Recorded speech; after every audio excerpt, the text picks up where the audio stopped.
త్రినేని మరియు కాంతిదీపం సీరియల్ 2 ద్వారా మంచి పాపులారిటీని సంపాదించుకున్న చందు ఆత్మహత్య చేసుకున్న విషయం మనందరికీ తెలిసిందే.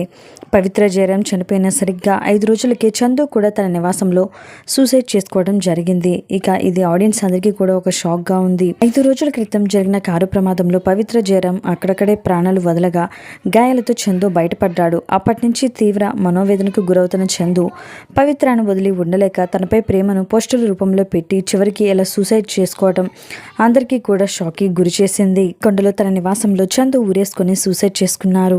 చందుకి భార్య మరియు 2 పిల్లలు ఉండగా 6 ఏళ్లుగా త్రినేని సీరియల్ నటి అయిన పవిత్ర జయరాంతో సహజీవనం చేస్తున్నారు. 2 రోజుల క్రితం పవిత్ర పుట్టినరోజు కావడంతో చంద్రకాంత్ మరింత డిప్రెషన్కి లోనైనట్టుగా తెలుస్తోంది.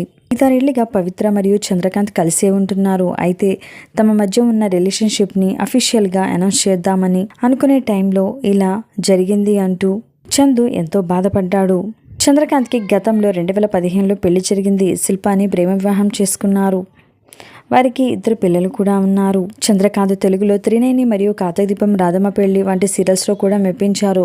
ప్రస్తుతం కార్తీకదీపం సీరియల్ నటిస్తున్నారు. మరోవైపు పవిత్రకి కూడా పెళ్లి కాగా కొన్నేళ్లుగా తన భర్త నుంచి దూరంగా ఉంటుంది. పవిత్రకి 22 ఏళ్ల కుమారుడు మరియు 19 ఏళ్ల కూతురు కూడా ఉంది. ప్రస్తుతం పవిత్ర మరియు చందు మరణవార్త విని టీవీ ఇండస్ట్రీలో విషాద ఛాయలు అలుముకున్నాయి. మరి ఈ వీడియో పట్ల మీ అభిప్రాయాన్ని తప్పకుండా కామెంట్స్ ద్వారా తెలియజేయండి.